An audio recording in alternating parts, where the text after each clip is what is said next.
You've seen the post, now hear the story. This is More Than an Influencer with Dileiny Barron. Hi guys! Welcome to another episode of More Than an Influencer. And today I want to cover the topic of blended families. A lot of the times in my stories, I'm posting stuff going on with my older son, who's from my previous marriage. And all the time we are together for holidays, meaning my husband now, my ex-husband, his family, my family, we're all a big, happy, blended family. And I get a lot of DMs at times like, how did you guys get to this place? You know, I get DMs like, oh, my baby daddy, I hate him. And, you know, how? People want to know how we got there, how it is having a blended family.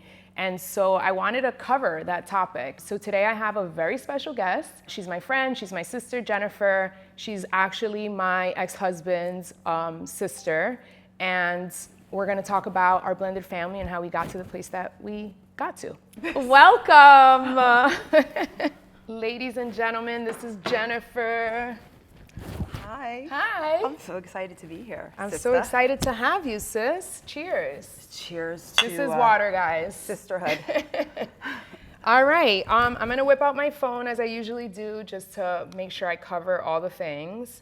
All right, so I guess let's introduce yourself. Yeah, so I'm Jennifer. I am Dileiny's sister. She was married to my brother. And it's funny because I always kind of like, I'm comical with it and I'm always like, it was her starter marriage. And so I just feel like, you know, over the years we lost a little bit of contact, but then we reconnected.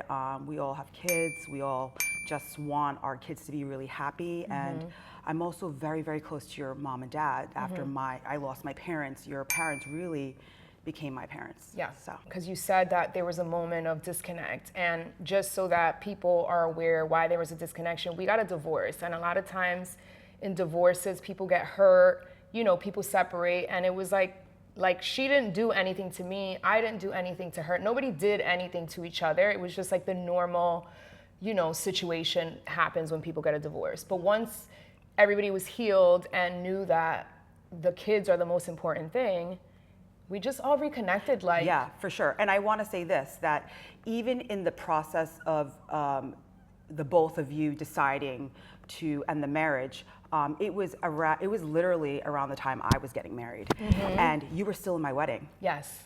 You were still in my wedding, and I just feel like, you know, that to me just speaks volumes as to no matter what happens, we all do what we have to do to support each other. Exactly. And I just think about that.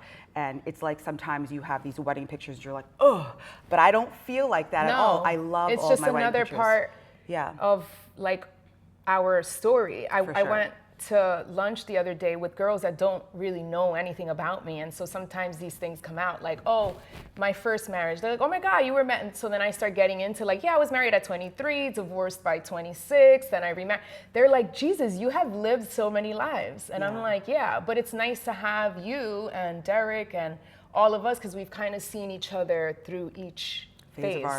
And it's nice to have you and your family. Because I think that the other pieces, and we'll get into it, but I think that, you know, your family has, I think, done so much for our family in the past couple of years, and I'm just so grateful and thankful that we reconnected and we have that time together, because at the end of the day, we really like each other. Yes. We really like each other. We do. So what do you think was one of the biggest adjustments for starting to blend our families? Girl. And we're blended in the sense that I remarried, I have a son. So, she actually was married, divorced, has a son. Yes. I think that the biggest challenges is the beginning, is the setup. It's trying to figure out like how to make sense of the new changes in your life and the adjustments. And also, because we've experienced it, I think understanding for anybody that's watching that if you're feeling like right now just seems like you're in hell or it's the worst experience, that is part of the course. Yes. That's part of the course, and give yourself the opportunity to just take the space. Because I think that ultimately if the goal is to come back to it, you will. Yes. But you also have to give yourself the space to heal. And I think so that's the biggest challenge is the setup and just understanding the adjustments. That it's not always going to be ugly. It's not always going to be a fight. It's going to get better. And that's another reason that I wanted to film this episode is because I know so many people that struggle with that and they don't know ever how to get to that next step. And I'm always like, think about the kids and just know that somebody's going to have to be the bigger person sometimes. Sure. I think that we make decisions for the children. When we keep the kids in the forefront of our decision making, that's all you can do. And I know you feel the same way as I do, that we want happy, adjusted children. Exactly. And we don't want to repeat the same cycles maybe that we've seen in our families or our family dynamics. They get to decide, if they want to feel like happy based off of what we are doing and how we're treating them. So. Exactly. How did the kids react when we started blending the families? Do you remember? I mean, I remember one Christmas vividly, and we could talk about the holidays a little bit because before my mom passed away, we would all go to my house and then we would go to your house. Even when you guys were together, we all lived in the same neighborhood.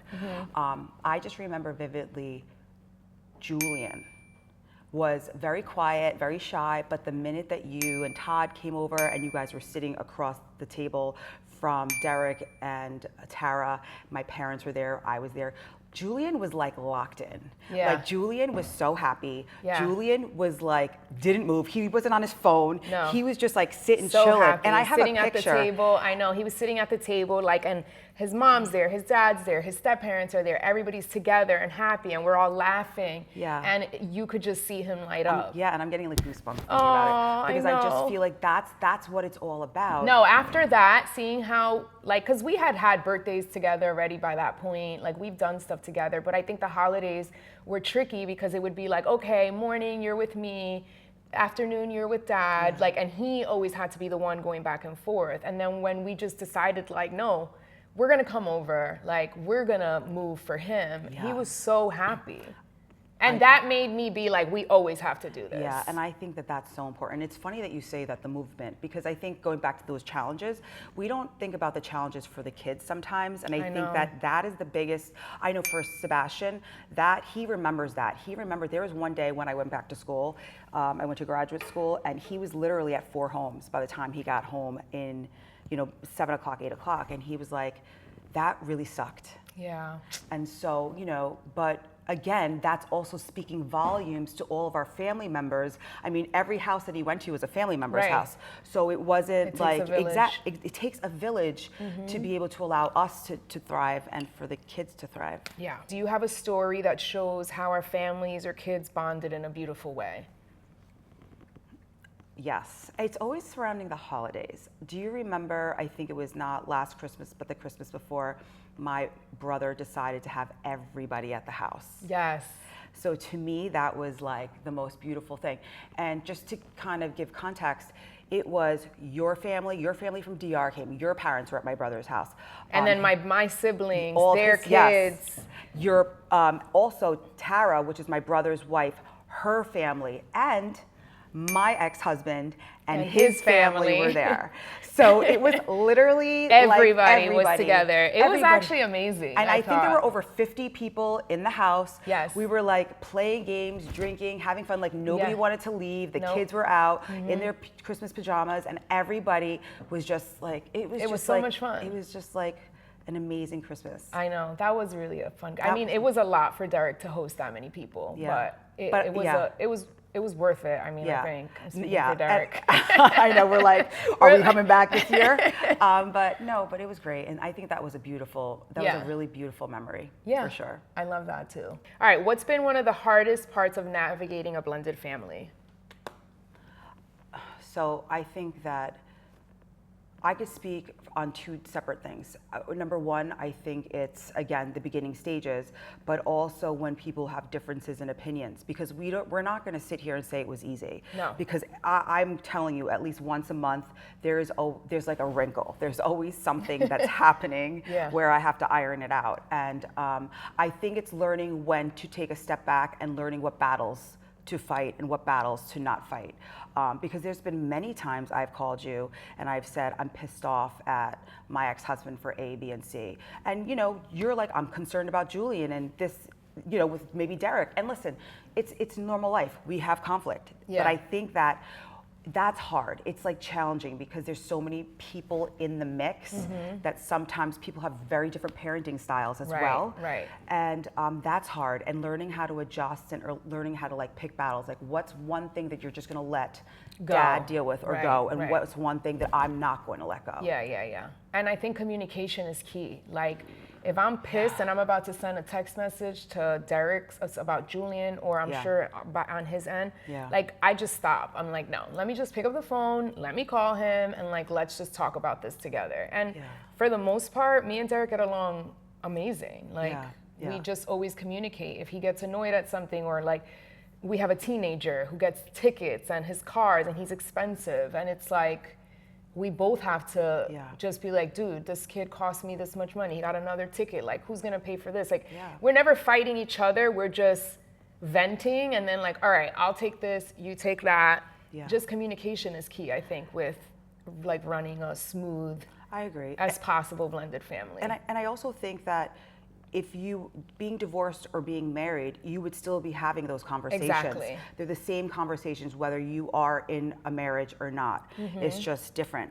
One other thing that I think is hard, and it's, I'm not married, and so when I search for a partner to be with, it's very interesting the responses I get from people when I tell them what my expectation is in a partnership, and I explain to them how our family operates. So like, I'll give you an example.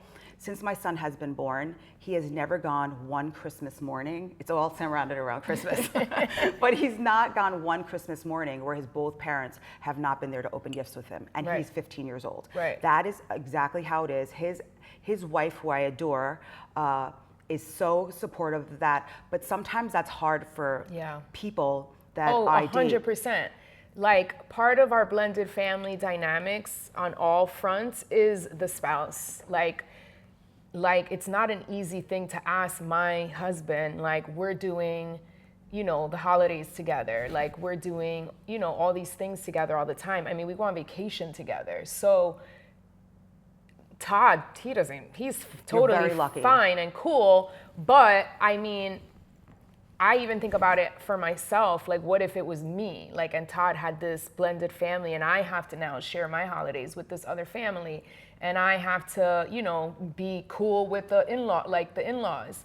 Like, I think eventually I'd be mature enough to get it, but it might be like, do I want to sign up for this? I know, but he was like so open to it, and I mean, it's interesting because that's a big piece. That's having a really big spouse and I think that we should supports. Talk. And I think that's and whether it's a spouse or even like as I'm dating and I'm trying to, figure that out, it's interesting the reactions I've gotten.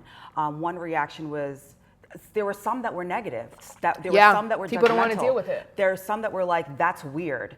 That you're still really close to people. There are some people that are like, why do you need that person's permission? It has nothing to do with that. It has to do with, it's not for my ex-husband, it's for my son. So if you can't understand that the link between all this is for my son and that's why he's so well adjusted, then you and I are not in alignment. And that's a big part of where I see myself in partnership, and I have to be honest with them from the beginning. Oh no, 100%. They have to be okay with the dynamics because that is what it is. And my husband's an educator, so I think that's probably why, because he does put Julian first. I mean, he loves you guys, but I'm just saying, that's a part of him just being so accepting and open. And not only is he so accepting, obviously, with you and your family, but he's also accepting of your extended family members. And so we travel together every year. We go to Dominican Republic, and it's just been such an amazing tradition that we've established. And even this summer, Sebastian was with us, and Todd and I and Sebastian worked out every single day on the beach. Todd was like Sebastian's biggest supporter. I mean, it just speaks volumes. And as you said, it doesn't work if the spouses are not involved. Because they have to make their own relationships too, for everybody for sure. to be cool and get along. So moving forward, what are your hopes for the future for our families, for your blended family, for our blended family? So I think it's funny because we already have been doing it and mastering it so well. So I think the only thing that I would say is that we maintain it and we continue to maintain it. Look, I honestly think we've in some ways perfected it as best as we can. And I don't I say feel that, the same way, knock on wood, but I do feel that way. So like I feel that way. So I just think maintaining it, I think, you know, the things that I want to see is us just continue to grow with each other and to continue to make sure that our children stay in the forefront. And also like looking forward to watching them grow, looking forward to us celebrating their milestones and their graduations and their weddings and their college graduations. It's just like there's so like honestly so much to look forward to, especially when you love the people that you're doing it with. And I would not want to be on this journey with anybody else. Same. Like ever. Like I don't want to cry, but So and I think that's really the thing of it all is just we've kind of perfected it. Yay. So I have a surprise for you. So one of the things that I was thinking about when you asked me to do this, to just have this discussion, is that I checked in with people that we know and that I know, and they wrote a couple of, they wrote some things. Some wrote some really nice things. So I want to share that with you if that's okay. Yeah, of course. Oh, I can't wait. For my water. Okay, so we have a friend that has been working with our family. She is a spiritual healer and she's amazing. And actually, I'll save that one for last. Okay. So this is actually a neighbor of mine that doesn't even know you, but knows that our families are the way they are. And she wrote, I've never witnessed someone or people handle their family dynamics quite like you guys. You speak of your situation with such warmth and grace. It is so refreshing and inspiring, and it is easy to see how having such a strong blended family with love from all directions has shaped your teenage son into being the man he is today. Oh, that's so sweet. Another one, it wasn't until I met Jen and her family that I realized you can go through a breakup and still have a really good support system and relationship. Cordial, supportive friendship, not to be together, but to want to see each other, do well and be well for themselves and for their sons. That you can raise a wonderful child and not make it about picking sides, compete with love or putting anybody else before them. There's so much love to be given. It's not just something I've seen work so well before, but inspired me to be open-minded to my own idea of relationships and how they are never black and white. That's what I love about this episode, is that I want to inspire other people to do the same thing, because it's a beautiful, beautiful thing. Like, to just get along so well, and really there's just no feelings but love. And I think that when you're in that state, life feels so much better. It requires so much more energy to be angry all the time. Right, and to be mad or 100%. jealous or this or that, or whatever feelings come from trying to bring the two, that story, it ended in one way, but it's continuing in another, and it's... Yeah, and I think also at the end of the day, like our families, we're just so much happier. We're just so much happier. But the last one was with a person that we both really know well, Agatha, and she wrote, it's truly heartwarming to see the Zimmermans and Barons navigate their beautiful blended family with such grace.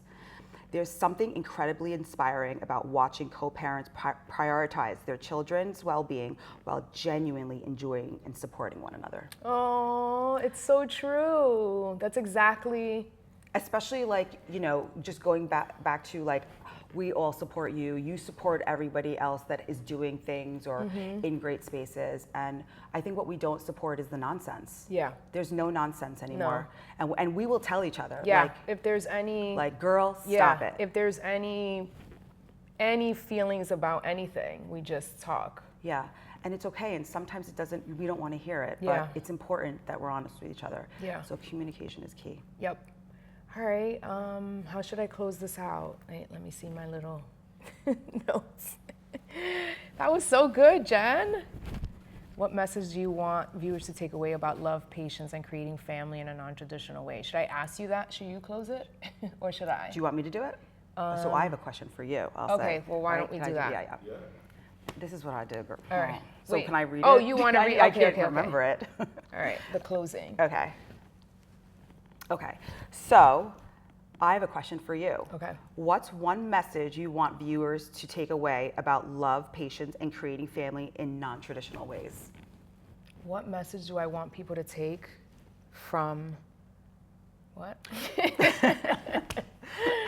What message do you want viewers to take away about love, patience, and creating family in a non-traditional way? I think that I want the viewers to take away is that it's such a better life just living and leading with love and being happy. Like, there was a time that we were fighting, you know, and nobody was happy. Yeah. So, like, why would I want to stay in that? So my message is that, like, why would you want to live in the negative when it can be turned around into something positive and beautiful and amazing for your children? Yeah. So. And one thing I want to just add to is that, you know, you don't have to be blood related. You're my sister, like always. I don't have sisters. I cherish this.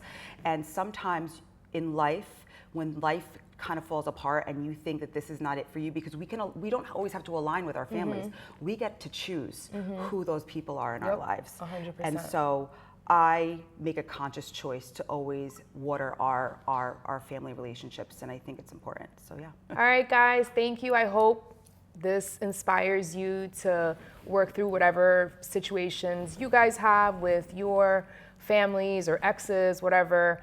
And yeah, that's it. Thank you, Jennifer, for being here. Thank you for having me. And thank you, Ryan. All right, bye, guys.